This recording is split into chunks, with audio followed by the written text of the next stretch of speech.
ನಮಸ್ಕಾರ. ಅಖಂಡ ಜ್ಯೋತಿಷ್ಯ ವಿಶೇಷ ಕಾರ್ಯಕ್ರಮಕ್ಕೆ ಸ್ವಾಗತ. ನಾನು ದಿವ್ಯಶ್ರೀ ದಾಸ್. ನಾಡಿನ ಸಮಸ್ತ ಜನತೆಗೆ ಗಣೇಶ ಚತುರ್ಥಿಯ ಶುಭಾಶಯಗಳನ್ನು ತಿಳಿಸುತ್ತಾ ನಮ್ಮ ಇವತ್ತಿನ ಕಾರ್ಯಕ್ರಮದಲ್ಲಿ ಗಣೇಶ ಹಬ್ಬದ ಕುರಿತಂತೆ ಮಾತನಾಡ್ತಾ ಹೋಗೋಣ. ಗಣೇಶ ಹಬ್ಬದ ಆಚರಣೆಯ ಹಿನ್ನೆಲೆ ಏನು, ಇದರ ವಿಶೇಷತೆ ಜೊತೆಗೆ ಮಹತ್ವ ಏನು, ಹಾಗೆ ಗಣಪತಿಯ ಪೂಜೆಯನ್ನು ಯಾವ ರೀತಿ ಮಾಡಬೇಕು, ಗಣಪತಿಯ ಹಬ್ಬದಂದು ಯಾವ ರೀತಿಯಾದಂಥ ಮಂತ್ರವನ್ನು ಜಪಿಸಬೇಕು ಅನ್ನೋದರ ಕುರಿತಂತೆ ಮಾಹಿತಿಯನ್ನು ಕೊಡ್ತಾ ಹೋಗ್ತೀವಿ. ಈ ಕುರಿತು ತಿಳಿಸಿಕೊಡೋದಕ್ಕೆ ಪ್ರಖ್ಯಾತ ಜ್ಯೋತಿಷಿಗಳು ಹಾಗೂ ಮಾಂತ್ರಿಕರಾದ ವಿದ್ವಾನ್ ಶ್ರೀ ಶ್ರೀನಿಧಿ ಹೊಳ್ಳ ಗುರುಗಳು ನಮ್ಮ ಜೊತೆಗಿದ್ದಾರೆ. ಸೊ ಬನ್ನಿ ಅವರನ್ನ ಕಾರ್ಯಕ್ರಮಕ್ಕೆ ವೆಲ್ಕಮ್ ಮಾಡೋಣ. ನಮಸ್ತೆ ಗುರುಗಳೇ, ಕಾರ್ಯಕ್ರಮಕ್ಕೆ ಸ್ವಾಗತ. ಗುರುಗಳೇ, ಹೇಳ್ತಾ ಇದ್ವಿ ಇವತ್ತು ಗಣಪತಿ ಹಬ್ಬ ಆಗಿರೋದ್ರಿಂದ ಯಾವುದೇ ಒಂದು ಕಾರ್ಯಕ್ರಮ ಮಾಡಬೇಕು ಅಥವಾ ಯಾವುದೇ ಒಂದು ಹಬ್ಬವನ್ನು ಆಚರಣೆ ಮಾಡಬೇಕು ಅಂತ ಹೇಳಿದ್ರೆ ಅದರ ವಿಶೇಷತೆಯ ಜೊತೆಗೆ ಹಿನ್ನೆಲೆಯನ್ನು ತಿಳಿದುಕೊಳ್ಳೋದು ಬಹಳ ಪ್ರಮುಖವಾಗುತ್ತೆ.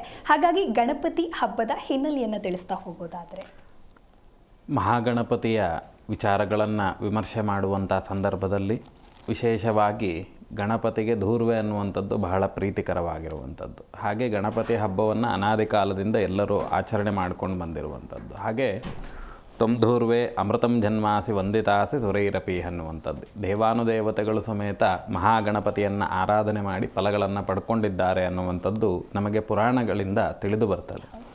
ಹಾಗೆ ಯಮರಾಜನ ಆಸ್ಥಾನದಲ್ಲಿ ಒಮ್ಮೆ ಅದ್ಧೂರಿಯಾಗಿರ್ತಕ್ಕಂತಹ ನೃತ್ಯ ಕಾರ್ಯಕ್ರಮಗಳು ನಡೆಯುವಂಥ ಕಾಲ.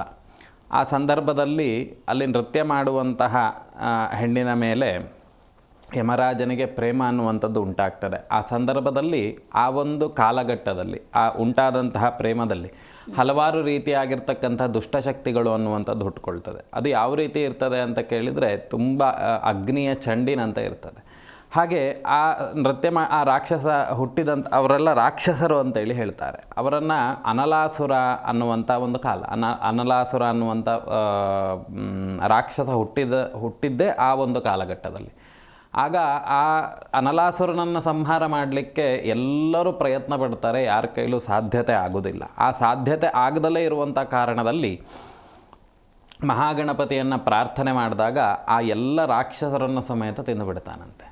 ಆ ರಾಕ್ಷಸರನ್ನು ತಿಂದಾಗ ಏನಾಗ್ತದೆ, ಎಲ್ಲ ಅಗ್ನಿಯ ಚಂಡು ಅವರೆಲ್ಲ ರಾಕ್ಷಸರು ಎಲ್ಲರೂ ಸಮೇತ ನಮಗೆ ಬಾಧೆಯನ್ನು ಕೊಡಲಿಕ್ಕೆ ಇರುವಂಥದ್ದು. ಬಾಧೆ ಅಂತ ಹೇಳಿದರೆ ನಮಗೆ ಪ್ರಾಬ್ಲಮ್ಸ್ ಉಂಟು ಮಾಡಲಿಕ್ಕೆ ಇರುವಂಥದ್ದು. ಆ ಗಣಪತಿ ಅದನ್ನು ತಿಂದು ಕೂಡಲೇ ಏನಾಗ್ತದೆ, ಆ ದಗೆ ಅನ್ನುವಂಥದ್ದು ತಡೀಲಿಕ್ಕೆ ಸಾಧ್ಯತೆ ಆಗೋದಿಲ್ಲ. ಎಲ್ಲರೂ ತರ್ತಾರೆ, ಶ್ರೀಗಂಧವನ್ನು ಹಚ್ಚುತ್ತಾರೆ, ಆಮೇಲೆ ಅರಿಶಿನವನ್ನು ಹಚ್ಚುತ್ತಾರೆ. ಆಗಿನ ಕಾಲದಂಗೆಲ್ಲ ಇದು ಔಷಧಿಗಳೆಲ್ಲ ಇರಲಿಲ್ಲ, ಆಯುರ್ವೇದವೇ ಔಷಧ, ಇನ್ನು ಯಾವುದೋ ಆಯಿಂಟ್ಮೆಂಟ್ ಎಲ್ಲ ಯಾವುದು ಇರಲಿಲ್ಲ. ಆ ಕಾಲಘಟ್ಟದಲ್ಲಿ ಎಲ್ಲರೂ ಅದನ್ನು ಹಚ್ಚಿದಾಗ ಆ ಒಂದು ದಗೆಯನ್ನು ಯಾರ ಕೈಲೂ ಶಮನ ಮಾಡಲಿಕ್ಕೆ ಸಾಧ್ಯತೆ ಆಗೋದಿಲ್ಲ. ಆ ಸಂದರ್ಭದಲ್ಲಿ ಆಮೇಲೆ ಈ ನಮ್ಮ ಆಶ್ರಮದಲ್ಲಿರುವಂತಹ ಋಷಿಗಳನ್ನೆಲ್ಲ ಪ್ರಾರ್ಥನೆ ಮಾಡಿದಾಗ 21 ಗರಿಕೆಗಳನ್ನು ತೆಗೆದು ಗಣಪತಿಯ ತಲೆ ಮೇಲಿಟ್ಟಾಗ ಏನಾಗ್ತದೆ, ಅವನು ಶಾಂತನಾಗ್ತಾನಂತೆ. ಹಾಗೆ ಗಣಪತಿಗೆ ವಿಶೇಷವಾಗಿ ಧೂರ್ವೆಯನ್ನು ಆಚರಣೆ, ಅದು ಧೂರ್ವೆ ಗರಿಕೆ ಅಂತೆಲ್ಲ ಏನು ಹೇಳ್ತಾರೆ, ಅದನ್ನು ತಾವೇ ಕಿತ್ತುಬಿಟ್ಟು ಅದನ್ನು ತೊಳೆದುಬಿಟ್ಟು ಗಣಪತಿಗೆ ಅರ್ಪಣೆ ಮಾಡುವಂಥದ್ದು ಇಲ್ಲಿ ಗಮನಿಸಬೇಕಾಗಿರ್ತಕ್ಕಂಥ ವಿಷಯಗಳು. ಹಾಗೆ ಈ ಗಣಪತಿಯ ಪೂಜೆಯನ್ನು ಮಾಡುವಂಥದ್ದು ಹೇಗೆ, ಗಣಪತಿ ಪೂಜೆಯನ್ನು ನಿಮ್ಮ ಸಂಪ್ರದಾಯದಂತೆ, ಇವತ್ತು ಯಾರೋ ಏನೋ ಹೇಳಿದ್ರು ಅನ್ನುವಂಥದ್ದು ಕೇಳದಲೆ ನಿಮ್ಮ ತಂದೆಯವರು ಯಾವ ರೀತಿ ಸಂಪ್ರದಾಯವನ್ನು ಆಚರಣೆ ಮಾಡಿಕೊಂಡು ಬಂದಿದ್ದರು ಅದೇ ರೀತಿಯಾಗಿ ಆಚರಣೆ ಮಾಡುವಂಥದ್ದು. ಒಂದು ಬೆಳ್ಳಿಯ ಗಣಪತಿಯನ್ನು, ಇಲ್ಲ ನಿಮ್ಮ ಮನೆಯಲ್ಲಿ ಮೃತ್ತಿಕಾ ಗಣಪತಿಯನ್ನು ಇಡುವಂಥ ಆರಾಧನೆ ಇತ್ತಂತಾದರೆ ಅದನ್ನೇ ಇಟ್ಟು ಅದಕ್ಕೆ ಕೆಳಗಡೆ ಅಷ್ಟದಳ ಪದ್ಮಾದಿಗಳನ್ನು ಬರೆದು ಷೋಡಶೋಪಚಾರ ಧೂಪದೀಪ ನೈವೇದ್ಯಾದಿಗಳನ್ನು ಮಾಡಿ, ತದನಂತರದಲ್ಲಿ ಮಹಾಗಣಪತಿಯ ಪ್ರಾಣ ಪ್ರತಿಷ್ಠಾಪನಾದಿಗಳನ್ನು ಮಾಡಿ, ನಂತರದಲ್ಲಿ ಉಪಾಯನ ದಾನವನ್ನು ಬ್ರಾಹ್ಮಣರಿಗೆ ಅರ್ಪಣೆ ಮಾಡಿ ಆ ಗಣಪತಿಯ ಕಥೆಯನ್ನು ಶ್ರವಣ ಮಾಡುವಂಥದ್ದು ಅನಾದಿ ಕಾಲದಿಂದ ಬಂದಂತಹ ಆಚರಣೆಗಳು. ಆ ಆಚರಣೆಯನ್ನು ಹಾಗೆ ಮುಂದುವರಿಸ್ಕೊಂಡು ಹೋಗೋದ್ರಿಂದ ಮಹಾಗಣಪತಿಯ ಅನುಗ್ರಹ ಅನ್ನುವಂಥದ್ದು ಅವರಿಗೂ ಅವರ ಕುಟುಂಬದವರಿಗೂ ಆಗ್ತದೆ ಅನ್ನುವಂಥದ್ದು ಪುರಾಣಗಳಲ್ಲಿ ಉಲ್ಲೇಖ ಇರುವಂಥ ಕಥೆಗಳು. ಹಾಗೆ ಇದನ್ನು ಯಾರು ಮತ್ತೆ ಯಾರೆಲ್ಲ ಗಣಪತಿಯನ್ನು ಹೇಗೆಲ್ಲ ಆರಾಧನೆ ಮಾಡಿದ್ದಾರೆ ಅಂತ ಕೇಳಿದರೆ, ನಮಗೆ ಎಲ್ಲ ದೇವಾನುದೇವತೆಗಳು ಸಮೇತ ಗಣಪತಿಯನ್ನು ಆರಾಧನೆ ಮಾಡಿದ್ರು. ಈಗ ನೀವೆಲ್ಲ ಸೃಷ್ಟಿಯಾಗಿರುವಂಥದ್ದು ಬ್ರಹ್ಮನ ಸೃಷ್ಟಿಯಾದರೂ ಸಮೇತ ಬ್ರಹ್ಮ ಜಗತ್ತನ್ನು ಸೃಷ್ಟಿ ಮಾಡುವಂಥ ಸಂದರ್ಭದಲ್ಲಿ ಏನು ಮಾಡಬೇಕು ಅನ್ನುವಂಥದ್ದು ಗೊತ್ತಿರೋದಿಲ್ಲ. ಈಗ ನೀವೇ ಯಾವುದೇ ಕೆಲಸದ ಬಗ್ಗೆ ನಮಗೆ ಪರಿಪಕ್ವತೆ ಇಲ್ಲ ಅಂತ ಹೇಳಿ ಒಂದು ಜಾಗದಲ್ಲಿ ಕೂರಿಸಿದಾಗ ಅದ್ರ ಬಗ್ಗೆ ತಲೆಬುಡ ಅನ್ನುವಂಥದ್ದು ಗೊತ್ತಾಗೋದಿಲ್ಲ. ಆಗ ಬ್ರಹ್ಮ ಮೊರೆ ಹೊಕ್ಕಂಥದ್ದು ಮಹಾಗಣಪತಿಯನ್ನು. ಹೇಗೆ ಮೊರೆ ಹೊಕ್ಕದ ಅಂತ ಕೇಳಿದರೆ, ಸೃಷ್ಟಿಕ್ರಿಯೆಯನ್ನು ಮಾಡುವಂಥ ಸಂದರ್ಭದಲ್ಲಿ ಅವನಿಗೆ ಯಾವುದೇ ರೀತಿಯಾಗಿರ್ತಕ್ಕಂಥ ಜ್ಞಾನ ಇರುವುದಿಲ್ಲ. ಆಗ ಗಣಪತಿ ಒಂದೇ ಉಸಿರಿನಿಂದ ಆ ಗಣಪತಿ ಬ್ರಹ್ಮನನ್ನು ತನ್ನ ಹೃದಯ ಭಾಗದಲ್ಲಿ ತೆಗೆದುಕೊಂಡಾಗ ಆ ಹೃದಯ ಭಾಗದಲ್ಲಿ ಅನೇಕ ರೀತಿಯಾಗಿರ್ತಕ್ಕಂಥ ಬ್ರಹ್ಮಾಂಡಗಳು ಅನ್ನುವಂಥದ್ದು ಇರ್ತದೆ. ಆ ಬ್ರಹ್ಮಾಂಡಗಳನ್ನೆಲ್ಲ ನೋಡಿ ದಿಗ್ಭ್ರಮೆಯಾಗಿ ಒಂದೊಂದೇ ಒಂದು ಬ್ರಹ್ಮಾಂಡವನ್ನು ಅಧ್ಯಯನ ಮಾಡಿ ತದನಂತರದಲ್ಲಿ ಗಣಪತಿಯನ್ನು ಪ್ರಾರ್ಥನೆ ಮಾಡಿದಾಗ ಮತ್ತೆ ಪುನಃ ಬ್ರಹ್ಮ ಶ್ವಾಸದಿಂದ ಹೊರಗಡೆ ಬಿಟ್ಟ ನಂತರದಲ್ಲಿ ಅದನ್ನು ಮಾಡ್ತಾ ಹೋದ. ಮತ್ತೂ ಸಮೇತ ಏನು ಇಷ್ಟೇ ಅಲ್ವಾ ಅಂತೇಳಿ ಸೃಷ್ಟಿ ಮಾಡಲಿಕ್ಕೆ ಶುರು ಮಾಡಿದ. ಯಾವುದು ಯೋಚನೆ ಇಲ್ದಲೆ ಯೋಚನೆ ಮಾಡ್ದಲೇ ಸೃಷ್ಟಿಯನ್ನು ಮಾಡಿದಾಗ ಅಲ್ಲಿ ಒಂದೊಂದು ಸೃಷ್ಟಿಸಿದಂತಹ ಜೀವರಾಶಿಗಳೇನು ಮಾಡ್ತದೆ, ಬ್ರಹ್ಮನಿಗೆ ಅನೇಕ ರೀತಿಯಾಗಿರ್ತಕ್ಕಂಥ ತೊಂದರೆಗಳನ್ನು ಕೊಡ್ತದೆ. ಕೆಲವು ಪರ್ಚಿ ಬಿಡ್ತದೆ, ಮಕ್ಕಳಾಟ ಮಾಡೋದು ಅಂತೇಳಿ ಪರ್ಚಿ ಬಿಡೋದು, ಮತ್ತು ಕೂದಲು ಎಳೆಯೋದು, ಈ ರೀತಿ ಎಲ್ಲ ಮಾಡಿದಾಗ ಮತ್ತೆ ಪ್ರಾರ್ಥನೆ ಮಾಡೋದು ಯಾರನ್ನು? ಗಣಪತಿಯನ್ನೇ. ಹಾಗೆ ದೇವಾನುದೇವತೆಗಳೇ ಗಣಪತಿಯನ್ನು ಆರಾಧನೆ ಮಾಡಿದ್ದಾರೆ. ಆ ಗಣಪತಿಗೆ ಇರುವಂಥ ಪ್ರೀತಿ ಯಾದ್ರ ಮೇಲಿರುವಂಥದ್ದು ಅಂತ ಕೇಳಿದರೆ ಗರಿಕೆಯ ಮೇಲೆ ಅಂತ ಹೇಳಿ. ಹಾಗಾಗಿ ಈ ಗಣಪತಿಯ ಮತ್ತು ಈ ಎಲ್ಲ ಕಥೆಗಳು ಯಾಕೆ ಹೇಳುವಂಥದ್ದು ಅಂತ ಕೇಳಿದರೆ, ಗಣಪತಿಯ ಒಂದು ಆರಾಧನೆ ಯಾರೆಲ್ಲ ಮಾಡಿದ್ದಾರೆ ಅನ್ನುವಂಥದ್ದು ನಾವು ತಿಳ್ಕೊಳ್ಬೇಕು. ನಾವು ಸುಮ್ಮನೆ ಇವತ್ತು ಒಂದು ಗಣಪತಿಯನ್ನು ತಂದು ನಾವು 10 ದಿನ ಇಡ್ತೇವೆ, 11 ದಿನ ಇಡ್ತೇವೆ, 15 ದಿನ ಇಡ್ತೇವೆ, 21 ದಿನ ಇಡ್ತೇವೆ, 108 ದಿನ ಇಡ್ತೇವೆ. ಅದಕ್ಕೆ ನಮ್ಮ ಆಚರಣೆಗೆ ಯಾವುದು ಸಮಸ್ಯೆ ಇಲ್ಲ. ಆದರೆ ಅಷ್ಟೂ ದಿನವೂ ನಾವು ಯಾವುದೋ ಒಂದು ತೋರ್ಪಡಿಕೆಗೋಸ್ಕರವಾಗಿ ನಾವು ಗಣಪತಿಯನ್ನು ಇಡುವಂಥದ್ದಲ್ಲ. ಗಣಪತಿ ಇಡುವಂಥದ್ದು ಈಗ ಶಾಪ ಇರುವಂಥದ್ದು ಚತುರ್ಥಿ ಒಂದೇ ದಿನ, ಚಂದ್ರನನ್ನು ನೋಡಬಾರ್ದು ಅಂತ ಹೇಳಿ. ಹಾಗೆ ಬೆಳಗ್ಗೆ ಸ್ಥಾಪನೆ ಮಾಡಿ ಸಂಜೆ ವಿಸರ್ಜನೆ ಮಾಡುವಂಥದ್ದು ಶಾಸ್ತ್ರದಲ್ಲಿ ಹೇಳಿರುವಂಥದ್ದು. ನಾವು ಇನ್ನೂ ಹೆಚ್ಚಿನ ದಿನ ಆರಾಧನೆ ಮಾಡ್ತೇವೆ ಅಂತ ಹೇಳಿದರೆ ಏನೂ ಅಭ್ಯಂತರ ಇಲ್ಲ, ಶಾಸ್ತ್ರ ರೀತಿಯಾಗಿ ಮಾಡಿ. ಯಾಕೆ ಅಂತ ಕೇಳಿದರೆ, ಗಣಪತಿ ಚಂದ್ರನಿಗೆ ಕೊಟ್ಟಂಥ ಶಾಪ ಅದು ಮತ್ತೆ ಅವನು ಕ್ಷಮೆಯನ್ನು ಯಾಚನೆ ಮಾಡಿದ್ರ ಮೇಲೆ ಅವನ ಆ ಒಂದು ಶಾಪ ಅನ್ನುವಂಥದ್ದು ಪ್ರಮಾಣವನ್ನು ಕಮ್ಮಿ ಮಾಡ್ತಾನೆ. ಏನಂತ, ಯಾವತ್ತು ಯಾರು ನೋಡಿದರೂ ಸಮೇತ ನಿನಗೆ ದೋಷವೇ ಉಂಟಾಗಲಿ ಅಂತ ಶಾಪವನ್ನು ಇತ್ತಿದ್ದು. ಆಮೇಲೆ ಅವನು ಸಮುದ್ರದಲ್ಲೆಲ್ಲ ಹೋಗಿ ಅಡಗಿ ಕುಳಿತಾಗ ಬ್ರಹ್ಮ ಬಂದುಬಿಟ್ಟು ಹೇಳ್ತಾನೆ, ಈಗ ಈ ಪ್ರಾರ್ಥನೆ ಮಾಡು ಅಂತೇಳಿ. ಆಗ ಗಣಪತಿ ಹೇಳುವಂಥದ್ದೇನು ಅಂತ ಕೇಳಿದರೆ, ಚತುರ್ಥಿಯ ಚಂದ್ರನನ್ನು ನೋಡಿದರೆ ಮಾತ್ರ ಅಪವಾದಗಳು ಬರಬೇಕು ಅಂತೇಳಿ. ಹಾಗೆ ಗಣಪತಿಯ ಆರಾಧನೆ ಈ ಚತುರ್ಥಿಯಂದು ಮಾತ್ರ ಮಾಡುವಂಥದ್ದು ಸರ್ವಕಾಲಿಕವಾಗಿರುವಂಥದ್ದು. ಹಾಗೆ ನಾವು ಇನ್ನೂ ಹೆಚ್ಚಿನ ದಿನ 11 ದಿನ ಇಡ್ತೇವೆ ಅಥವಾ 3 ದಿನಗಳ ಕಾಲ ಇಡ್ತೇವೆ. ಯಾವುದೂ ಅದಕ್ಕೆ ಯಾವ ಅಭ್ಯಂತರವೂ ಇಲ್ಲ. ಆದರೆ ಶಾಸ್ತ್ರದಲ್ಲಿ ಹೇಳಿರುವಂಥದ್ದು, ನೀವು ಪ್ರಾತಃ ಕಾಲದಲ್ಲಿ ಮಹಾಗಣಪತಿಯನ್ನು ಆರಾಧನೆ ಮಾಡಿ ಅಂದರೆ ಸಾಯಂಕಾಲದಲ್ಲಿ ಗಣಪತಿಯನ್ನು ವಿಸರ್ಜನೆ ಮಾಡಿಬಿಡುವಂಥದ್ದು ಅನ್ನುವಂಥದ್ದು ಶಾಸ್ತ್ರಗಳಲ್ಲಿ ಉಲ್ಲೇಖವನ್ನು ಹೇಳಿದ್ದಾರೆ. ಆದರೆ ಇನ್ನು ಹೇಗೆಲ್ಲ ಇಡಬೇಕು ಮಹಾಗಣಪತಿಯನ್ನು ಅಂತ ಕೇಳಿದರೆ, ಕೆಲವರ ಮನೆಯಲ್ಲಿ ದೇವರ ಮನೆಯಲ್ಲಿಯೇ ಆರಾಧನೆಗಳನ್ನು ಮಾಡ್ತಾರೆ. ಇಲ್ಲ ಅಂತ ಹೇಳಿದರೆ ಮಹಾಗಣಪತಿಗೆ ಒಂದು ನೆಲದ ಮೇಲೆ ಅಷ್ಟದಳ ಪದ್ಮವ, ಯಾಕಂದರೆ ಭೂಸ್ಪರ್ಶ ಅನ್ನುವಂಥದ್ದು ನಮಗೆ ಆಗಬೇಕು. ಗಣಪತಿಯನ್ನು ಇವತ್ತೇನು ಮಾಡ್ತಾರೆ, ಒಂದು ಟೇಬಲ್ ತರೋದು, ಟೇಬಲ್ ಮೇಲೆ ಇಡುವಂಥದ್ದು ಅಂತ ಹೇಳಿ. ಯಾಕೆ ಅಂತ ಕೇಳಿದರೆ, ಮಹಾಗಣಪತಿಯ ಏನು ಪ್ರಾಣ ಪ್ರತಿಷ್ಠಾಪನೆಯನ್ನು ಮಾಡುವಂಥ ಸಂದರ್ಭದಲ್ಲಿ ಅದಕ್ಕೆ ಭೂಸ್ಪರ್ಶ ಅನ್ನುವಂಥದ್ದು ಇರಬೇಕು. ನಾವು ಟೇಬಲ್ ಮೇಲೆ ಇಟ್ಬಿಟ್ಟು ಮಧ್ಯದಲ್ಲೆಲ್ಲೋ ಇಡ್ಲಿಕ್ಕೆ ಸಾಧ್ಯತೆ ಇಲ್ಲ. ಆ ಭೂಸ್ಪರ್ಶ ಅನ್ನುವಂಥದ್ದು ಆದ್ರ ಮೇಲೆ ಅದಕ್ಕೆ ಪ್ರಾಣ ಪ್ರತಿಷ್ಠಾಪನಾದಿಗಳನ್ನೆಲ್ಲ ಮಾಡಿ ಷೋಡಶೋಪಚಾರ ಧೂಪದೀಪ ನೈವೇದ್ಯಾದಿಗಳನ್ನು, ಉಪಾಯನ ದಾನವನ್ನು, ವಿಶೇಷವಾಗಿ ಹಿಂದಿನ ಕಾಲದಲ್ಲೆಲ್ಲ ನಾವು ಎಲ್ಲ ಮಾತಾಡಿದ್ದೇವೆ. ಗಣಪತಿ ಅಂತ ಕರೆದ್ರು ಕೂಡಲೇ ಎದುರುಗಡೆ ಬಂದು ಕೂರ್ತಿದ್ದ, ಯಾವಾಗ? ದ್ವಾಪರಯುಗದಲ್ಲಿ. ಆದರೆ ಈಗ ಆ ಉಪಾಯನ ದಾನ ಕೊಡುವಂಥದ್ದು ತುಂಬ ವಿಶೇಷ. ಯಾಕೆ ಅಂತ ಕೇಳಿದರೆ, ಗಣಪತಿ ಪೂಜೆಯನ್ನು ಮಾಡಿ ಒಬ್ಬ ಬ್ರಾಹ್ಮಣ ಯಾರು ಪೂಜೆ ಕೈಂಕರ್ಯವನ್ನು ಮಾಡಿಸ್ಲಿಕ್ಕೆ ಬಂದಿರ್ತಾನೆ, ಆ ಬ್ರಾಹ್ಮಣನನ್ನೇ ಗಣಪತಿಯ ಸ್ವರೂಪವಾಗಿ ಬಂದಿದ್ದಾನೆ ಅಂತ ಪ್ರಾರ್ಥನೆ ಮಾಡಿ ನಾವು ಭಾವನೆ, ಫಸ್ಟ್ ನಮ್ಮಲ್ಲಿ ಆ ಭಾವನೆ ಬರಬೇಕು. ಆ ಭಾವನೆ ಸಂಕಲ್ಪಿಸಿಕೊಂಡು ಅವನಿಗೆ ಗಣಪತಿಗೆ ನೈವೇದ್ಯ ಮಾಡಿದಂಥ ನೈವೇದ್ಯಾದಿಗಳನ್ನು, ಹಾಗೆ ಅಕ್ಕಿ ತೆಂಗಿನಕಾಯಿಗಳನ್ನು ಕೊಟ್ಟು ಅವನಿಂದ ಆ ಕಥೆಗಳನ್ನು ಕೇಳುವಂಥದ್ದು ಸಂಪ್ರದಾಯ. ಹಾಗಾಗಿ ಅದನ್ನೇ ಆಚರಣೆ ಮಾಡಿಕೊಂಡು ಹೋಗುವಂಥದ್ದು ಗಣಪತಿಯ ಅನುಗ್ರಹಕ್ಕೆ ಪಾತ್ರ ಆಗ್ತಾರೆ ಅನ್ನುವಂಥದ್ದು ಗಮನಿಸಬೇಕಿಲ್ಲಿ. ಸರಿ ಗುರುಗಳೇನು ಗಣೇಶನನ್ನು ಕೂರಿಸಕ್ಕೆ ಏನಾದರೂ ಶುಭ ಮುಹೂರ್ತ ಅಂತ ಇರುತ್ತಾ, ಆ ಕುರಿತು ತಿಳಿಸೋದಾದರೆ? ಪ್ರಾತಃ ಕಾಲದಿಂದನೂ ಶುಭ ಮುಹೂರ್ತವೇ, ಸೂರ್ಯ ಉದಯ ಆದಂಥ ಸಂದರ್ಭದಿಂದನೂ ಶುಭ ಮುಹೂರ್ತವೇ. ಯಾಕೆಂದರೆ ಇವತ್ತಿನ ದಿನ ಪೂರವೂ ಗಣಪತಿಗೆ ವಿಶೇಷ. ಯಾಕೆ ಅಂತ ಕೇಳಿದರೆ, ಇನ್ಯಾವುದು ದೇವರನ್ನು ನಾವು ಇವತ್ತು ಆರಾಧನೆ ಮಾಡೋದಿಲ್ಲ. ಆದರೆ ಕೆಲವರು ಏನು ಮಾಡ್ತಾರೆ, ಯಾವ ಹಬ್ಬ ಹರಿದಿನ ಬಂದರೂ ಹೋಗೋದೆಲ್ಲಿಗೆ, ನಾಗರಹುತ್ತಕ್ಕೆ ಹೋಗೋದು, 1 ಲೀಟ್ರ್ ಹಾಲು ಹೊಯ್ಯೋದು, ಬರೋದು. ಅದು ಮಾಡಬಾರ್ದು, ತಪ್ಪುಂಟು. ಯಾಕೆ ಅಂತ ಕೇಳಿದರೆ, ಯಾವತ್ತು ಯಾವ ದೇವರ ಆರಾಧನೆಯನ್ನು ಶಾಸ್ತ್ರದಲ್ಲಿ ಹೇಳಿದೆಯೋ ಅದೇ ದೇವರನ್ನು ಆರಾಧನೆ ಮಾಡಬೇಕು. ಈಗ ನಮ್ಮ ಹಿರಿಯರು ಯಾರೋ ಇಲ್ಲ ಹೊತ್ತಕ್ಕೆ ಹೋಗಿ ಹಾಲೆರೆದು ಬರಬೇಕು ಅನ್ನುವಂಥದ್ದು, ಹಾಗೆ ಅದೆಲ್ಲ ಅಶಾಸ್ತ್ರೀಯ ಅಂಥೇಳಿ. ಯಾಕೆ ಅಂತ ಕೇಳಿದರೆ, ಆ ಹುತ್ತ ಅನ್ನುವಂಥದ್ದು ನಾಗನ ಆವಾಸ ಸ್ಥಾನ. ಆ ಮನೆಯನ್ನು ನಾವೇನು ಮಾಡ್ತೇವೆ, ಈಗ ನಾವು ಒಬ್ರಿಬ್ರು ಹಾಕುವುದಿಲ್ಲ, ಹಾಕಿದರೆ 1-1.5 ಜನ ಹಾಕ್ತಾರೆ.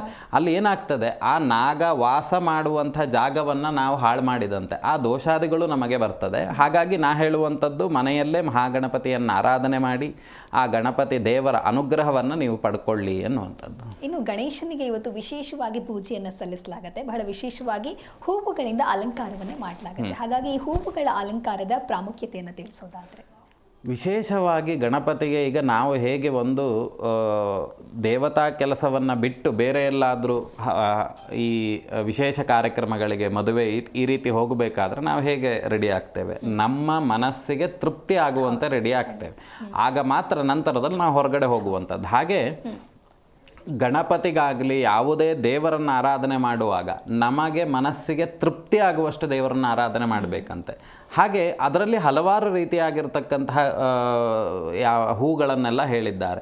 ವಿಶೇಷವಾಗಿ ನೀವು ನಿಮ್ಮ ಮನೆಯಲ್ಲಿ ಬೆಳೆದಂಥ ಹೂಗಳನ್ನು ಅರ್ಪಣೆ ಮಾಡುವಂಥದ್ದು ಬಹಳಷ್ಟು ವಿಶೇಷ. ಯಾಕೆ ಅಂತ ಕೇಳಿದರೆ ಅಲ್ಲಿ ಮಡಿ ಅನ್ನುವಂಥದ್ದು ಬರ್ತದೆ. ಹಾಗೆ ಅದು ಶುದ್ಧವಾಗಿರಬೇಕು ಅನ್ನುವಂಥದ್ದಿದೆ. ಹಾಗೆ ಹಣವನ್ನು ಕೊಟ್ಟು ತಂದಂಥ ಹೂಗಳನ್ನು ನಾವು ಆಚರಣೆಗೆ ಇಟ್ಟುಕೊಳ್ಬಾರ್ದು ಅನ್ನುವಂಥದ್ದು ಇದೆ. ಹಾಗಾಗಿ ಆ ಗಣಪತಿಗೆ ವಿಶೇಷವಾಗಿ ಮನೆಯಲ್ಲಿ ಆರಾಧನೆ ಮಾಡಿ, ಮನೆಯಲ್ಲಿ ಬೆಳೆದಂಥ, ಸಾಧ್ಯವಾದಷ್ಟು ಮನೆಯಲ್ಲಿ ಬೆಳೆದಂಥ ಹೂಗಳನ್ನೇ ಸಮರ್ಪಣೆ ಮಾಡಿ. ಇಲ್ಲ ಅಂತ ಹೇಳಿದರೆ ಹೊರಗಡೆಯಿಂದ ತಂದಂಥ ಹೂಗಳನ್ನು ಅದಕ್ಕೆ ಶುದ್ಧ ಮಾಡಿಕೊಂಡು ನಂತರದಲ್ಲಿ ಗಣಪತಿಗೆ ಅರ್ಚನೆ ಮಾಡುವಂಥದ್ದು ಅಥವಾ ಅವನಿಗೆ ಸಮರ್ಪಣೆ ಮಾಡುವಂಥದ್ದನ್ನು ಮಾಡಬೇಕು. ಹಾಗೆ ಇನ್ನು ಗಣಪತಿಗೆ ಯಾವ ರೀತಿ ಏನೇನನ್ನೆಲ್ಲ ಮಾಡಬಹುದು ಅನ್ನುವಂಥ ಚಿಂತನೆ ಮಾಡಿದಾಗ ಎಲ್ಲದು ನಿನ್ನೆ ನಾವು ಮಾತಾಡಿದ ಹಾಗೆ ಗಣಪತಿಯನ್ನು 21 ಅನ್ನುವಂಥದ್ದು ಗಣಪತಿಗೆ ಬಹಳಷ್ಟು ವಿಶೇಷ. ಯಾಕೆ 21 ಅಂತ ಕೇಳಿದರೆ, ಈ 5 ಪಂಚೇಂದ್ರಿಯಗಳು ಅಂತ ಹೇಳಿದರೆ ಮನುಷ್ಯನ ದೇಹದಲ್ಲಿ ಇರುವಂಥದ್ದು. ಅದು ಕಣ್ಣು, ಮೂಗು, ಕಿವಿ, ನಾಲಿಗೆ, ಚರ್ಮ ಅನ್ನುವಂಥದ್ದು ಪಂಚೇಂದ್ರಿಯಗಳು. ಹಾಗೆ ಪಂಚಭೂತಗಳು ಯಾವುದು ಅಂತ ಕೇಳಿದರೆ ಭೂಮಿ, ನೀರು, ಅಗ್ನಿ, ವಾಯು, ಆಕಾಶ ಅನ್ನುವಂಥದ್ದು. ಹಾಗೆ ಕರ್ಮೇಂದ್ರಿಯಗಳು ಯಾವುದು ಅಂತ ಕೇಳಿದರೆ ಕೈ, ಕಾಲು, ಬಾಯಿ, ಗುದ, ಗುಹ್ಯ ಅನ್ನುವಂಥದ್ದು. ತದನಂತರದಲ್ಲಿ ಪಂಚತನ್ಮಾತ್ರಕಗಳು ರೂಪ, ಶಬ್ದ, ಗಂಧ, ರಸ, ಸ್ಪರ್ಶ ಅನ್ನುವಂಥದ್ದು. ಇದಷ್ಟನ್ನು ಸೇರಿಸಿದರೆ ಎಷ್ಟಾಯಿತು? 20 ಆಯಿತು. ಹಾಗೆ ಮನುಷ್ಯನ ಒಂದು ಮನಸ್ಸು, ಒಬ್ಬ ಮನುಷ್ಯನಿಗೆ ಒಂದೇ ಮನಸ್ಸಿರ್ಲಿಕ್ಕೆ ಸಾಧ್ಯತೆ. ಆ ಒಂದು ಮನಸ್ಸು ಇದೆಲ್ಲವನ್ನ ಸೇರಿದಾಗ 21 ಅನ್ನುವಂಥದ್ದಾಗ್ತದೆ.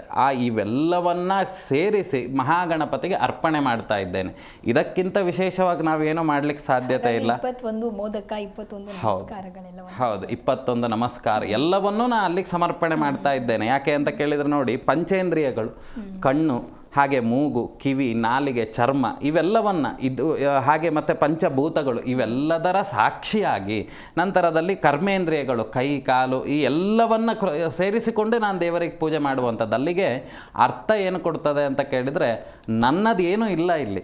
ಎಲ್ಲ ಪಂಚಭೂತಗಳು ಸೃಷ್ಟಿಯಲ್ಲಿ, ಜಗತ್ ಸೃಷ್ಟಿಯಲ್ಲಿರುವಂಥ ವಸ್ತುಗಳನ್ನಷ್ಟನ್ನು ನಾನು ಸಮರ್ಪಣೆ ಮಾಡ್ತಾ ಇದ್ದೇನೆ. ಅರ್ಥಾತ್ ಸೌಮನಸ್ಯದಿಂದ ಈ ನಿಷ್ಕಲ್ಮಶವಾಗಿರ್ತಕ್ಕಂಥ ಭಕ್ತಿ. ಈಗ ನಾನು ನಿಮಗೇನೋ ಒಂದು ಚಾಕ್ಲೇಟ್ ಕೊಡ್ತೇನೆ ಅಂತ ಆದರೆ ನಾನೇನೋ ಒಂದು ಕಾಮನೆಯನ್ನು ಇಟ್ಟುಕೊಂಡೇ ನಾನು ನಿಮಗೆ ಒಂದು ಸಿಹಿಯನ್ನು ಏನೋ ಕೊಟ್ಟಿರ್ತೇನೆ. ಆದರೆ ಭಗವಂತನ ಹತ್ರ ನಾವು ಕೇಳುವಾಗ, ಪೂಜೆಯನ್ನು ಮಾಡುವಾಗ ನನಗೆ ಎಂಥದ್ದು ಬೇಡ, ನನಗೆ ನಿನ್ನ ಸೇವೆ ಅನ್ನುವಂಥದ್ದು ಮಾತ್ರ ಬೇಕನ್ನುವಂಥ ಸಂಕಲ್ಪಾದಿಗಳನ್ನು ಇಟ್ಕೊಂಡು ಮಾಡಿದಾಗ ಆ ಗಣಪತಿ ಅನುಗ್ರಹ ಅನ್ನುವಂಥದ್ದು ಪೂರ ಆಗ್ತದೆ. ಯಾಕಂದರೆ ಎಲ್ಲೂ ಶಾಸ್ತ್ರಗಳಲ್ಲಿ ಉಲ್ಲೇಖ ಇಲ್ಲ ನೀವು ಇಷ್ಟು ದೊಡ್ಡ ಗಣಪತಿಯನ್ನು ಇಡಬೇಕು, ಹಾಗೆ ಇಷ್ಟು ಹಾರಗಳನ್ನು ಹಾಕಬೇಕು, ಇಷ್ಟು ಅದ್ಧೂರಿಯಾಗಿ ಮಾಡಬೇಕು ಅನ್ನುವಂಥದ್ದು. ಅವನು ಕೇಳುವಂಥದ್ದು ನಮ್ಮ ಮನಸ್ಸಿನಲ್ಲಿರುವಂತಹ ನಿಷ್ಕಲ್ಮಶವಾಗಿರ್ತಕ್ಕಂಥ ಭಕ್ತಿಯನ್ನು ಮಾತ್ರ.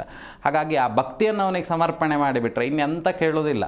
ಯಾಕೆಂದರೆ ನೋಡಿ, ಹಿಂದೆ ಪರಶಿವನನ್ನು ಅವನು ಸ್ಮಶಾನವಾಸಿ, ಆ ಸ್ಮಶಾನವಾಸಿ ಆಗಿರುವಂಥವನು ಸ್ಮಶಾನವಾಸದಲ್ಲಿರ್ತಾನೆ ಅಂತ ಹೇಳಿ ಅದು ಪೂರ್ವವೃತ್ತ ಅಂತ ಎಲ್ಲ ಸುಮಾರಷ್ಟು ಉಂಟು.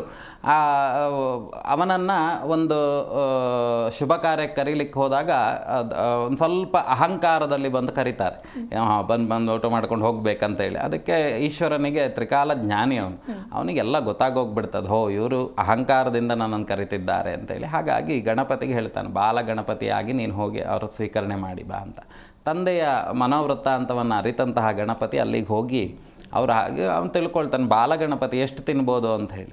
ಕೊನೆಗೆ ಗಣಪತಿ ಆ ನೈವೇದ್ಯಾದಿಗಳನ್ನು ಯಾವ ರೀತಿ ಭಕ್ಷಣೆ ಮಾಡ್ತಾ ಹೋಗ್ತಾರೆ ಅಂತ ಹೇಳಿದರೆ, ಇರುವಂಥ ಅಷ್ಟು ಆಸ್ತಿ ವಜ್ರ ವೈಡೂರ್ಯಗಳು ಎಲ್ಲವನ್ನು ಒಂದೇ ಸಲ ಅಷ್ಟು ಭಕ್ಷಣೆ ಮಾಡಿಬಿಡ್ತಾರಂತೆ. ಆಗ ಅವರಿಗೆ ಗಾಬರಿ ಆಗ್ತದಂತೆ. ಆಯಿತು, ನಾನು ಮಾಡಿದಂಥದ್ದು ಅಹಂಕಾರ ನನಗೆ ಗೊತ್ತಾಯಿತು, ಹಾಗಾಗಿ ನನ್ನನ್ನು ಕ್ಷಮಿಸ್ಬೇಕಂತ ಕೇಳಿದಾಗ ಯಾವುದಕ್ಕೂ ತೃಪ್ತಿ ಆಗೋದಿಲ್ಲ. ಕೊನೆಗೆ ಗಣಪತಿ ತೃಪ್ತಿ ಆಗುವಂಥದ್ದು ಯಾವುದಕ್ಕೆ? ಕೇವಲ ಒಂದು ಗರಿಕೆಗೆ ಮಾತ್ರ. ಗರಿಕೆಯನ್ನು ನಿಷ್ಕಲ್ಮಶವಾಗಿ ಗಣಪತಿಗೆ ಕೊಟ್ಟಾಗ ಆಗ ಸಂತೃಪ್ತನಾದ. ಯಾಕೆ ಅಂತ ಕೇಳಿದರೆ ಹಿಂದಿನ ಕಾಲದಲ್ಲೆಲ್ಲ ತೃಪ್ತಿ ಆಗುವ ತನಕ ಬಡಿಸ್ಬೇಕು ಅಂತ ಹೇಳ್ತಾ ಇದ್ರು. ಯಾಕೆ ಅಂತ ಕೇಳಿದರೆ ಕರೆದಂಥದ್ದು ಅವರ ಅನುಗ್ರಹ ಅನ್ನುವಂಥದ್ದು ಬೇಕು. ಊಟ ಮಾಡಿದ್ರು ಕೂಡಲೇ ನಾವೇನು ಮಾಡ್ತೇವೆ? ಒಳ್ಳೆ ಊಟ ಆಯ್ತಪ್ಪ, ಒಳ್ಳೇದಾಗಲಿ ಅಂತ ಯಾರಾದರೂ ಇಂಡೈರೆಕ್ಟ್ ಆಗೋ ಡೈರೆಕ್ಟ್ ಆಗೋ ಹೇಳ್ತಾರೆ. ಅದು ಆಶೀರ್ವಾದ ಅಂತ ಹೇಳಿ. ಹಾಗಾಗಿ ಅದು ಸಿಗೋ ತನಕ ಮಾಡಬೇಕಂತಾದಾಗ ಗಣಪತಿ ಕೊನೆಗೆ ಒಲ್ದಿದ್ದು ಯಾವುದಕ್ಕೆ? ಕೇವಲ ದೂರ್ವೆಗೆ ಮಾತ್ರ. ಹಾಗಾಗಿ ಗಣಪತಿಯನ್ನು ವಿಶೇಷವಾಗಿ ಶ್ರದ್ಧಾಭಕ್ತಿಯಿಂದ ಆಚರಣೆ ಮಾಡಿ, ಮೋಜು ಮಸ್ತಿಗಾಗಿ ಯಾವುದು ಮಾಡುವಂಥದ್ದಲ್ಲ. ಗಣಪತಿಯನ್ನು ಆರಾಧನೆ ಮಾಡಿ ಅನುಗ್ರಹಕ್ಕಾಗಿ ಆ ಗಣಪತಿಯನ್ನು ನಾವು ಹೆಚ್ಚು ಸ್ಮರಣೆ ಮಾಡಬೇಕು. ವಿಶೇಷವಾಗಿ ಗಣಪತಿಯನ್ನು ಗಂಗಣಪತಯೇ ನಮಃ ಅನ್ನುವಂಥ ಮಂತ್ರಗಳಿಂದ ಆಚರಣೆ ಮಾಡುವಂಥದ್ದು ಮಾಡಿ ಗಣಪತಿ ಅನುಗ್ರಹವನ್ನು ಪಡ್ಕೊಳ್ಬೇಕು. ಓಕೆ ಗುರುಗಳೇ, ಇನ್ನು ಗಣಪತಿಗೆ ತುಳಸಿಯನ್ನ ಅರ್ಪಿಸಬಾರದು ಅಂತ ಹೇಳಿ ಕೆಲವರು ಹೇಳ್ತಾರೆ. ಯಾಕೆ ಅಂತ ಹೇಳಿ, ಯಾವ ಕಾರಣ? ಗಣಪತಿಯನ್ನು ತುಳಸಿ ಅರ್ಪಣೆ ಮಾಡಬಾರ್ದು ಅನ್ನುವಂಥದ್ದು ಯಾಕೆ ಅಂತ ಕೇಳಿದರೆ, ಅದು ತುಳಸಿಗೆ ಇರುವಂಥ ಒಂದು ಶಾಪ. ಈಗ ನನ್ನನ್ನೇನಾದರೂ ಈ ಮಾತಾಡುವಂಥ ಸಂದರ್ಭದಲ್ಲಿ ನಾನು ಕೋಪಕ್ಕೆ ಹೋಗಬೇಕು ಅಂತಾದರೆ ನನಗೆ ಇಷ್ಟ ಆಗದಲ್ಲೇ ಇರುವಂಥ ವಿಷಯಗಳನ್ನು ಹೇಳಬೇಕು. ಅಥವಾ ನಾನು ಮಾಡುವಂಥ ಕೆಲಸದಲ್ಲಿ ತೊಂದರೆಯನ್ನು ಮಾಡಿದರೆ ನನಗೇನಾಗ್ತದೆ, ನನಗೆ ಯಾರು ಅದಕ್ಕೆ ಕಾರಣಕರ್ತರಾಗಿರ್ತಾರೆ ಅವರಿಗೆ ಕೋಪ ಅನ್ನುವಂಥದ್ದು ಬರ್ತದೆ. ಹಾಗೆ ಗಣಪತಿ ಧ್ಯಾನಾಸಕ್ತನಾಗಿರುವಂಥ ಸಂದರ್ಭದಲ್ಲಿ ಅವನಲ್ಲಿ ದಂತ, ಗಣಪತಿಯನ್ನು ನೋಡಲಿಕ್ಕೆ ತುಂಬ ಸ್ಪಷ್ಟವಾಗಿ ಚಂದ ರೀತಿಯಲ್ಲಿ ಕಾಣೋದು ಯಾವುದು? ದಂತ. ಯಾಕೆ ಅಂತ ಕೇಳಿದ್ರೆ ನಾವು ಆನೆಯನ್ನು ನೋಡ್ತಿದ್ದಾಗೆ ಬೇರೆ ಏನು ನೋಡೋದಿಲ್ಲ, ಆನೆಯ ದಂತವೇ ನಮಗೆ ಅಷ್ಟು ವಿಶೇಷವಾಗಿ ಕಾಣುವಂಥದ್ದು. ಅದನ್ನು ನೋಡಿದಂಥ ತುಳಸಿಗೆ ಏನಾಗ್ತದೆ ಕೇಳಿದರೆ ಗಣಪತಿಯಲ್ಲಿ ಮೋಹ ಉಂಟಾಗಿ ಬಿಡ್ತದೆ. ಆ ಮೋಹ ಉಂಟಾದಂಥ ಸಂದರ್ಭದಲ್ಲಿ ವಿಶೇಷವಾಗಿ ಏನೇನೋ ಪ್ರಯತ್ನವನ್ನು ಮಾಡ್ತಾಳೆ, ಚೇಷ್ಟೆಗಳನ್ನು ಮಾಡ್ತಾಳೆ. ತುಳಸಿ ಯಾವುದಕ್ಕೂ ಬಗ್ಗುವುದಿಲ್ಲ. ಗಣಪತಿ ಧ್ಯಾನಾಸಕ್ತನಾಗಿ ಏಕಾಗ್ರತೆಯಿಂದ ಕೂತಿರ್ತಾನೆ. ಅದಕ್ಕೆ ಹೇಳುವುದು, ಏಕಾಗ್ರತೆ ಬೇಕಂತಾದರೆ ಗಣಪತಿಯನ್ನು ಆರಾಧನೆ ಮಾಡಬೇಕು ಅಂತ ಹೇಳಿ. ಯಾವುದಕ್ಕೂ ಬಗ್ಲಿಲ್ಲ ಅಂತಾದಾಗ ಮತ್ತೆ ಆ ತುಳಸಿ ಹೋಗುವಂಥದ್ದು ಕಾಮದೇವನ ಹತ್ರ. ಆ ಕಾಮದೇವನ ಹತ್ರ ಹೋದಾಗ ಅವನು ಪುಷ್ಪಬಾಣಗಳನ್ನು ಬಿಡ್ತಾನೆ. ಯಾರು ಪುಷ್ಪಬಾಣಗಳನ್ನು ಕೊಟ್ಟವನು? ಬ್ರಹ್ಮನ ಒಂದು ಸೃಷ್ಟಿಯೇ ಆ ಕಾಮದೇವ. ಆ ಸೃಷ್ಟಿ 5 ಪಂಚಬಾಣಗಳನ್ನು ಬಿಡಲಿಕ್ಕೆ ಹೋದಾಗ ಏನಾಗ್ತದೆ? ಯಾವುದಕ್ಕೂ ಗಣಪತಿಗೆ ಏನೂ ಇದಾಗೋದಿಲ್ಲ. ಕೊನೆಯಲ್ಲಿ ಕಣ್ಬಿಟ್ಟಾಗ ಈ ರೀತಿಯೆಲ್ಲ ಆಗಿರುವಂಥದ್ದನ್ನು ನೋಡಿ ಗಣಪತಿ ಸಿಟ್ಟಾಗಿ ನೀನು ಮರವಾಗಿ ಹೋಗಿಬಿಡು, ನೀ ಯಾವುದಕ್ಕೂ ಇದಾಗೋದು ಬೇಡ, ಅಂದರೆ ನನ್ನ ಪೂಜೆಗೆ ಮಾತ್ರ ನೀನು ಬಳಸಲಿಕ್ಕೆ ನೀನು ಯೋಗ್ಯಳಲ್ಲ, ಯಾಕೆಂದರೆ ನನ್ನ ಧ್ಯಾನಕ್ಕೆ ನೀನು ಭಂಗವನ್ನು ಮಾಡಿದ್ಯಾ ಅಂತ ಹೇಳಿದಾಗ ಆಗ ತುಳಸಿಯನ್ನು ಅವತ್ತಿನಿಂದ ಅರ್ಪಣೆ ಮಾಡುವಂಥದ್ದು ನಿಂತು ಹೋಯಿತು.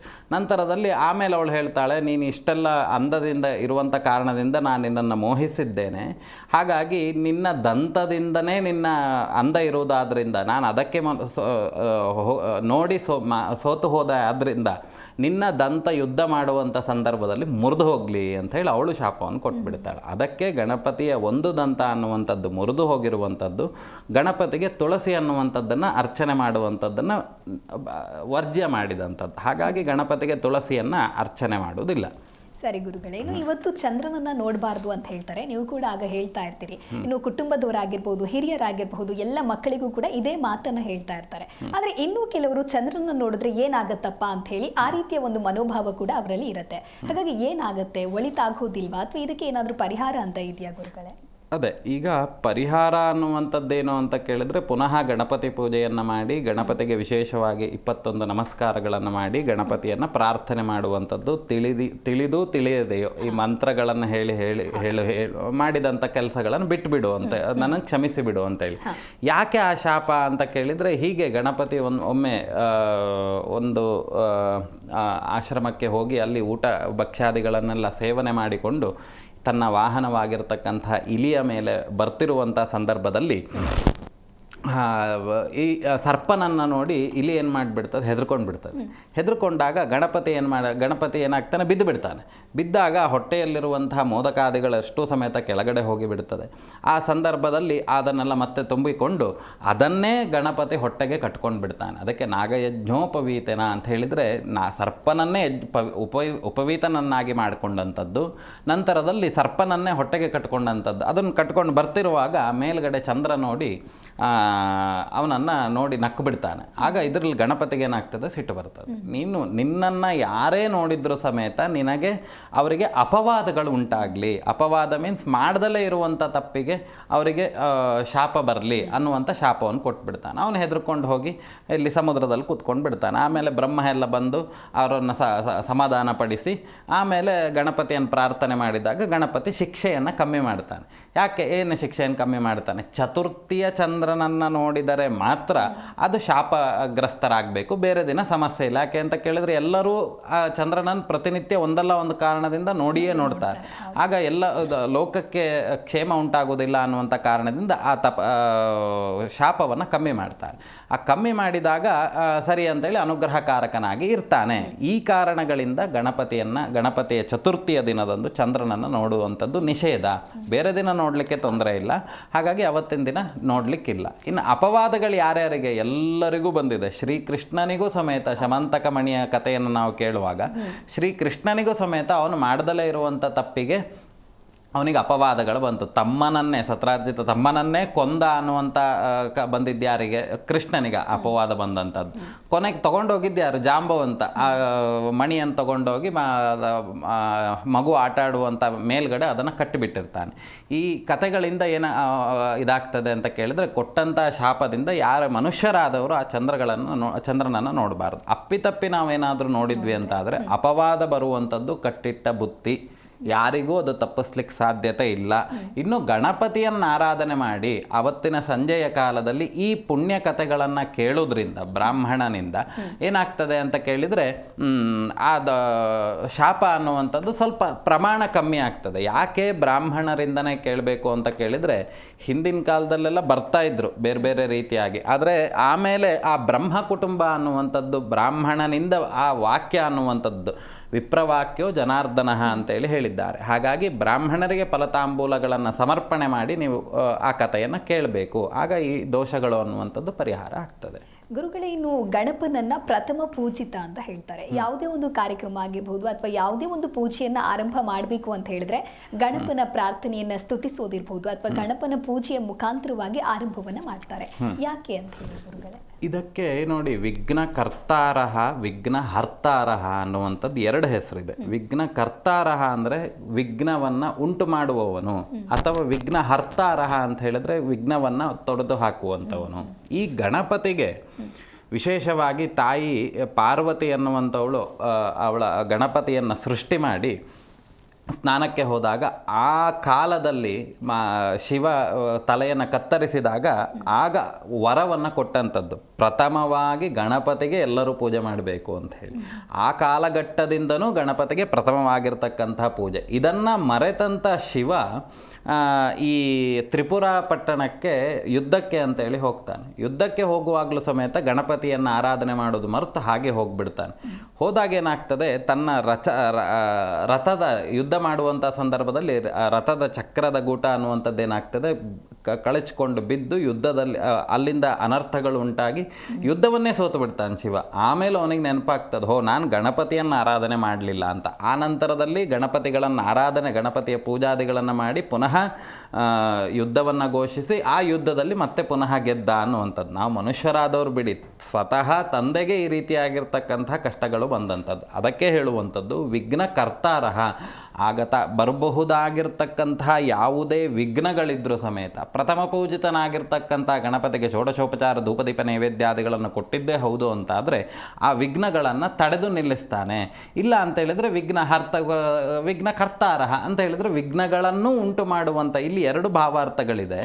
ಅಲ್ಲಿ ವಿಘ್ನಗಳನ್ನು ತಡೆದು ನಿಲ್ಲಿಸುವವನು ಅಂತಲೂ ನಾವು ಚಿಂತನೆ ಮಾಡ್ಬೋದು. ಹಾಗೆ ವಿಘ್ನಗಳನ್ನು ಬರ್ದಲೇ ಇರುವಂತೆ ಮಾಡುವಂಥ ಶಕ್ತಿಯು ಅವನಲ್ಲಿರುವಂಥದ್ದು ಅಂತೇಳಿ. ಹಾಗಾಗಿ ವಿಘ್ನಕರ್ತಾರ ವಿಘ್ನಹರ್ತಾರ. ಆದರೆ ಗಣಪತಿ ತೃಪ್ತಿ ಆಗುವಂಥದ್ದು ಹಾಗೆ. ನಾವು ಗಣಪತಿಗೆ ನೈವೇದ್ಯಾದಿಗಳನ್ನು ಏನು ಮಾಡಬೇಕು ಬಿಟ್ರೆ, ನೀವು ಸಿಹಿ ತಿಂಡಿಗಳನ್ನು ಏನು ನೈವೇದ್ಯ ಮಾಡಿದರೂ ತೊಂದರೆ ಇಲ್ಲ. ಅದರಲ್ಲಿ ವಿಶೇಷವಾಗಿ ಗಣಪತಿಗೆ ಹೇಳಿರುವಂಥದ್ದು ಮೋದಕಾದಿಗಳು. ಆ ಮೋದಕವನ್ನು ಎಷ್ಟು ನೈವೇದ್ಯ ಮಾಡಬೇಕು, ಅದು 21 ಇರಬೇಕು. ಹಾಗೆ 21 ಏನು ಮಾಡಬೇಕು ಬಿಟ್ರೆ, ಆಯಿತು ನೀವು ಹೇಳಿದ್ರಿ 21 ನೈವೇದ್ಯ ಮಾಡಿದ್ವಿ, ನಮ್ಮ ಮನೇಲಿ ಇರೋದೇ 3 ಜನ, ನಾವೆಂತ ಮಾಡೋದು ಅಂತ ಹೇಳಿ. ಹಾಗೆ ಅಲ್ಲಿ ಮತ್ತೆ ಶಾಸ್ತ್ರದಲ್ಲಿ ಹೇಳಿದ್ದಾರೆ, 10 ನೈವೇದ್ಯಾದಿಗಳನ್ನು ನೀವು ತೆಗೆದಿಟ್ಕೊಳ್ಬೇಕು. ನೈವೇದ್ಯಾದಿಗಳಾದಮೇಲೆ ಅದು ಯಜಮಾನನಿಗೆ ತೆಗೆದಿಟ್ಕೊಳ್ಳುವಂಥದ್ದು. ಈ ಉಪಾಯನ ದಾನ ಕೊಡುವಂಥ ಸಂದರ್ಭದಲ್ಲಿ ಇನ್ನೂ 10 ಮೋದಕಾದಿಗಳನ್ನು ಉಪಾಯನ ದಾನದೊಟ್ಟಿಗೆ ಕೊಟ್ಟು ಬ್ರಾಹ್ಮಣರಿಗೆ ದಾನಾದಿಗಳನ್ನು ಮಾಡಬೇಕು. ಇನ್ನು ಒಂದನ್ನು ಗಣಪತಿಯ ಒಟ್ಟಿಗೆ ಸೇರಿಸಿ ವಿಸರ್ಜನೆ ಮಾಡುವಂಥ ಸಂದರ್ಭದಲ್ಲಿ ಕೊಡುವಂಥದ್ದು. ಅಲ್ಲಿಗೆ 21 ಪೂರ್ಣವಾಗಿಯೂ ಸಮೇತ ವಿನಿಯೋಗ ಆಗಬೇಕು ಅನ್ನುವಂಥದ್ದು ಇಲ್ಲಿ ಗಮನಿಸಬೇಕು. ಗುರುಗಳೇ, ಇನ್ನು ಕೆಲವು ಭಾಗದಲ್ಲಿ ಇಡೀ ಊರಿನವರು ಸೇರಿ ಗಣಪತಿಯನ್ನು ಇಟ್ಟು ವಿಸರ್ಜನೆಯನ್ನು ಮಾಡುವಂಥ ಕೆಲಸ ಆದರೆ ಇನ್ನು ಕೆಲವರು ಮನೆಯಲ್ಲಿ ಇಟ್ಟು ಗಣಪನ ಮೂರ್ತಿಯನ್ನು ವಿಸರ್ಜನೆ ಮಾಡ್ತಾರೆ. ಹಾಗಾಗಿ ಎಲ್ಲರೂ ಕೂಡ ಮನೆಯಲ್ಲಿ ಇಡಬಹುದಾ ಅಂತ ಹೇಳಿ? ಮನೆಯಲ್ಲಿ ಇಡಲಿಕ್ಕೆ ನಮಗದೇ ಮುಂಚೆಯೇ ಹೇಳಿದಂತೆ ನಿಮ್ಮ ಮನೆಗಳಲ್ಲಿ ಸಂಪ್ರದಾಯ ಇತ್ತು ಅಂತಾದರೆ ನೀವು ಆಚರಣೆ ಮಾಡಿ. ಇಲ್ಲ ಅಂತ ಹೇಳಿದರೆ ಸಾರ್ವಜನಿಕವಾಗಿ ಗಣಪತಿಗಳನ್ನು ಇಡ್ತಾರೆ. ಮುಂಚೆ ಎಲ್ಲಿಡ್ತಾ ಇದ್ರು? ಸಾರ್ವಜನಿಕವಾಗಿ ದೇವಾಲಯಗಳಲ್ಲಿ ಇಡ್ತಾ ಇದ್ರು. ಎಲ್ಲರೂ ಸೇರಿ ದೇವಾಲಯಗಳಲ್ಲಿ ಇಡ್ತಾ ಇದ್ರು. ಇವತ್ತಿನ ಕಾಲದಲ್ಲಿ ಎಲ್ಲ ಕಡೆಯೂ ಇಡ್ತಾ ಇದ್ದಾರೆ. ಇಡಬಾರ್ದು ಅಂತ ಎಲ್ಲೂ ಶಾಸ್ತ್ರದಲ್ಲಿ ಉಲ್ಲೇಖ ಇಲ್ಲ. ಅದನ್ನು ಹಾಗೆ ಮುಂದುವರಿಸ್ಕೊಂಡು ಹೋಗಬೇಕು. ಅದನ್ನು ಆಚರಣೆ ಮಾಡಿದ್ರ ಮೇಲೆ ಅದಕ್ಕೆ ಉದ್ಯಾಪನಾದಿಗಳು ಅನ್ನುವಂಥದ್ದಿದೆ. ಅದಕ್ಕೆ ಸರಿಯಾಗಿರುವಂಥ ಪೂಜೆ ಪುನಸ್ಕಾರಾದಿಗಳು ಅನ್ನುವಂಥದ್ದು ಮಾಡಬೇಕು. ಮಾಡಿದಾಗ ಮಾಡಿಕೊಂಡು ಹೋಗುವಂಥದ್ದು ಸೂಕ್ತತೆ. ನಮ್ಮ ಹಿಂದೂ ಧರ್ಮವನ್ನು ರಕ್ಷಣೆ ಮಾಡುವಂಥದ್ದು ಹೇಗೆ? ಮತ್ತು ನಾವು ಈ ಹಬ್ಬ ಹರಿದಿನಗಳನ್ನು ಹೆಚ್ಚು ಆಚರಣೆ ಮಾಡಿ ಅದನ್ನು ಎಷ್ಟು ನಾವು ದೇವರನ್ನು ಸಂತೃಪ್ತಿಗೊಳಿಸ್ತೇವೆ ಅಷ್ಟು ನಮಗೆ ಅನುಕೂಲತೆ ಆಗ್ತದೆ. ಸರಿ ಗುರುಗಳೇ, ಇನ್ನು ನಮ್ಮ ಇವತ್ತಿನ ಕಾರ್ಯಕ್ರಮಕ್ಕೆ ಆಗಮಿಸಿ ಗಣೇಶ ಚತುರ್ಥಿಯ ಕುರಿತಂತೆ ಸಂಪೂರ್ಣ ಮಾಹಿತಿಯನ್ನು ತಿಳಿಸಿಕೊಟ್ಟಿದ್ದೀರಾ. ಧನ್ಯವಾದಗಳು ಗುರುಗಳೇ ಕಾರ್ಯಕ್ರಮಕ್ಕೆ ಆಗಮಿಸಿದ್ದಕ್ಕಾಗಿ. ನೋಡಿದ್ರಲ್ವ ವೀಕ್ಷಕರೇ, ನಮ್ಮ ಇವತ್ತಿನ ಕಾರ್ಯಕ್ರಮದಲ್ಲಿ ಗಣೇಶ ಚತುರ್ಥಿಯಂದು ಯಾವ ರೀತಿಯಾಗಿ ಆಚರಣೆಯನ್ನು ಮಾಡಬೇಕು, ಹೇಗೆ ಪೂಜೆಯನ್ನು ಮಾಡಬೇಕು, ಯಾವ ಮಂತ್ರವನ್ನು ಪಠಿಸಬೇಕು ಅಂತ ಹೇಳಿ ಗುರುಗಳು ಬಹಳ ಅರ್ಥಪೂರ್ಣವಾಗಿ ತಿಳಿಸಿಕೊಟ್ಟಿದ್ದಾರೆ. ಇದಾಗಿತ್ತು ಇವತ್ತಿನ ವಿಶೇಷ ಅಂತ ಹೇಳ್ತಾ ನೋಡ್ತಾ ಇರಿ ಜೀ ಕನ್ನಡ ನ್ಯೂಸ್, ಸತ್ಯವೇ ಸುದ್ದಿಯ ಜೀವಾಳ.